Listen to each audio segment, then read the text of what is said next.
নমস্কার বন্ধুরা, গত পর্বের ভিডিওতে আপনারা দেখেছেন সকাল সকাল এই পাহাড়ি পথ ধরে হাঁটতে হাঁটতে পৌঁছে গিয়েছিলাম কাঞ্চনজঙ্ঘার ভিউ পয়েন্টের কাছে। আবহাওয়া পরিষ্কার না থাকার কারণে কাঞ্চনজঙ্ঘার অপরূপ সৌন্দর্য দেখতে না পাওয়ার গ্লানিকে বেদনাকে গায়ে মেখে এক কাপ গরম চায়ে চুমুক দিয়ে বেরিয়ে পড়েছিলাম অন্য গন্তব্যের উদ্দেশ্যে। প্রকৃতির উজাড় করা রূপের সৌন্দর্যের মাঝে নানান ধরনের জানা অজানা ফুল ও ভেষজ উদ্ভিদের ঘ্রাণ নিতে পৌঁছে গিয়েছিলাম তাগদা অর্কিড সেন্টারে।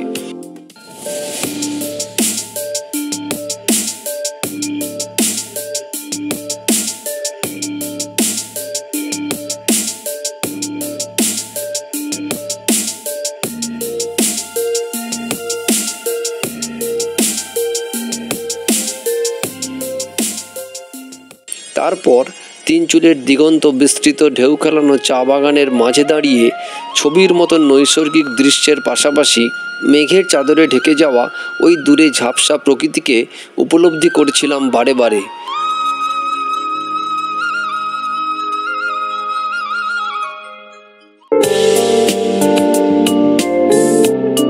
আর সবশেষে ওই উঁচু পাহাড়ের পাদদেশে বয়ে যাওয়া তিস্তা আর রঙ্গিত নদীর মিলনস্থলে প্রকৃতির সৌন্দর্য উপভোগ করতে করতে বেড়ানোর পর্ব সমাপ্ত করেছিলাম।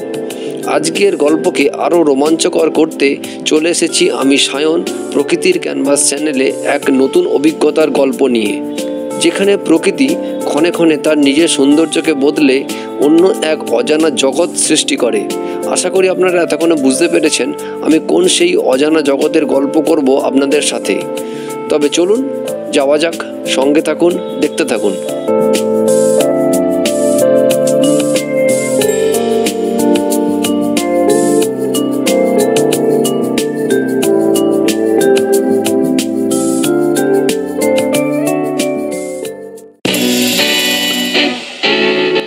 গল্প করতে করতে পৌঁছে গেলাম দার্জিলিংয়ের এক অন্যতম অফবিট জায়গা লামাহাটা ইকো পার্কে।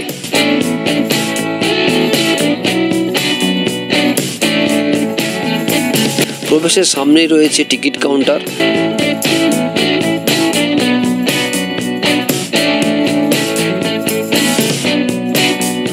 আমাদের টিকিট কাটা হয়ে গেছে। এই হচ্ছে জনপ্রতি 20 টাকার টিকিট। চলুন যাওয়া যাক অন্য এক লুকোনো প্রকৃতির মাঝে। সঙ্গে থাকুন আর প্রাণ ভরে উপলব্ধি করতে থাকুন।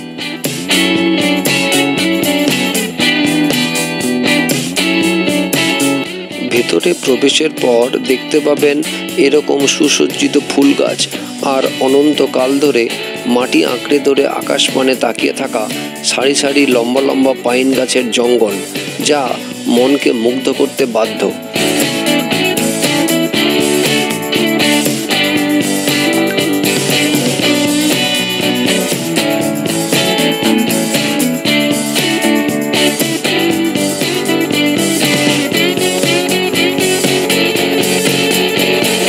চলার পথে কখনো খাড়াই পাথুরে পথ, কখনো বা পাথুরে সিঁড়ি, কখনো বা পাইন জঙ্গলের পাশ দিয়ে বয়ে যাওয়া মেঠো পথ ধরে।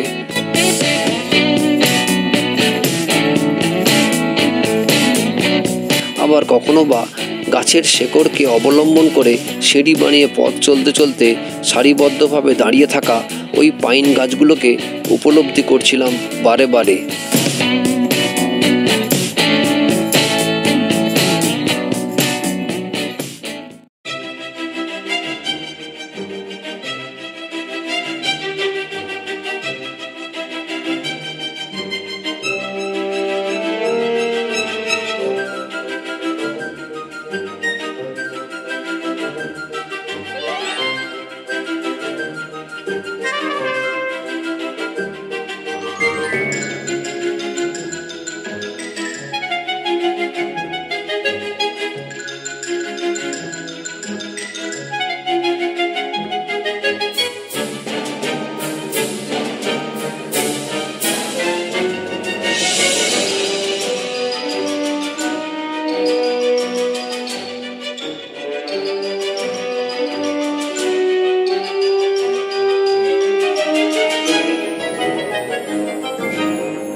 খানিকটা পথ উপরে উঠে আসার পর দেখা গেল প্রকৃতির বাঁধন ছাড়া সেই রূপ। প্রকৃতির দৃশ্যপটে যেন মেঘের আচ্ছাদন পড়তে শুরু করলো।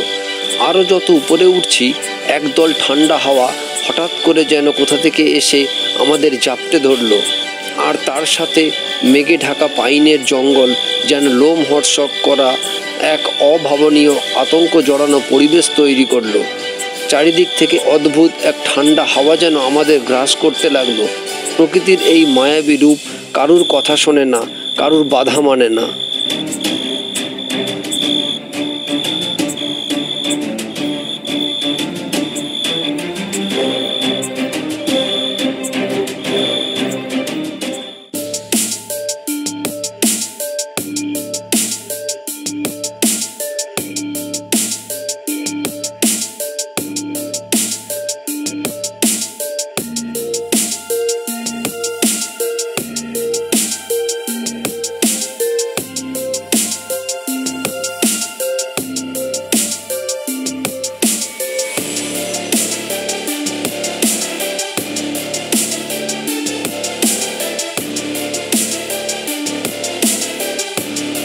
শেষ পর্যন্ত আমরা পৌঁছে গেছি এই লেকের ধারে।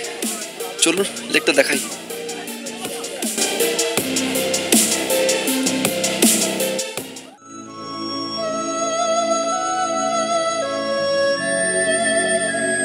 চারিদিকটা মেঘে ঢাকা পাইনের জঙ্গল দ্বারা আবৃত। পাহাড়ের ওপর ওঠার পর এক শান্ত নির্জন পরিবেশ দেখতে পেয়ে এক অদ্ভুত শান্তি পেলাম। বুঝতে পারলাম পরিশ্রম বিফলে যায়নি। সম্পূর্ণ কোলাহলমুক্ত পরিবেশে কিছুক্ষণের জন্য হলেও নিজেকে চুপ করে থাকতে বাধ্য হলাম। অদ্ভুত ব্যাপার, প্রকৃতির এমন সৃষ্টি যা অবাক করার মতন। এরকম ঢালু এবড়োখেবড়ো আঁকাবাঁকা পাথুরের রাস্তা অতিক্রম করার পর দেখলাম একটা সুসজ্জিত পাইনের জঙ্গলের মাঝে এক টুকরো তালাব, আর তালাবের এক প্রান্ত থেকে অপর প্রান্ত বৌদ্ধ ধর্মের কিছু পতাকা টাঙানো রয়েছে। অপূর্ব এক শান্তির বাতাবরণ বয়ে নিয়ে আসে। বৌদ্ধ ধর্মের মানুষেরা এটিকে পবিত্র জায়গা বলে মনে করেন।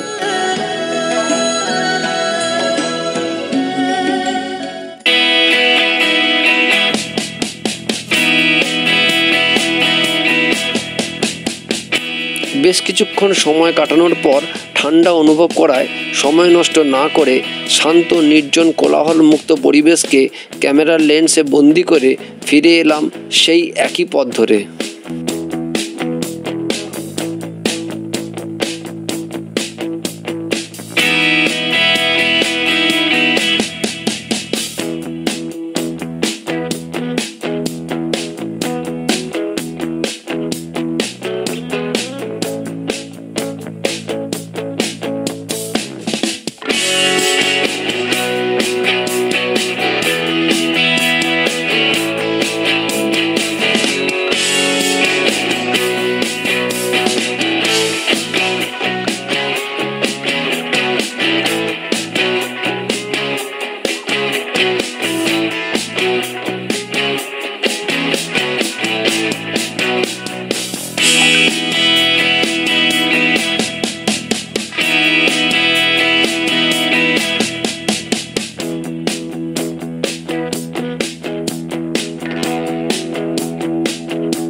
ভিডিওটা যদি আপনাদের ভালো লেগে থাকে তবে একটা লাইক করে শেয়ার করে দেবেন। আর যারা যারা আমার চ্যানেলটিকে এখনও সাবস্ক্রাইব করেননি তাদের কাছে আমার বিশেষ অনুরোধ, চ্যানেলটিকে আজই সাবস্ক্রাইব করে পাশের বেল বাটনটি প্রেস করে দেবেন। ধন্যবাদ। তো বন্ধুরা, আজকের মতন ভিডিও আমি এখানেই শেষ করলাম। কেমন লাগলো তো অবশ্যই কমেন্ট করে জানাবেন। পরবর্তী আবার নতুন একটা ভিডিও নিয়ে খুব শীঘ্রই আপনাদের কাছে ফিরে আসছি। ততক্ষণে ভালো থাকবেন, সুস্থ থাকবেন, সাবধানে থাকবেন। নমস্কার।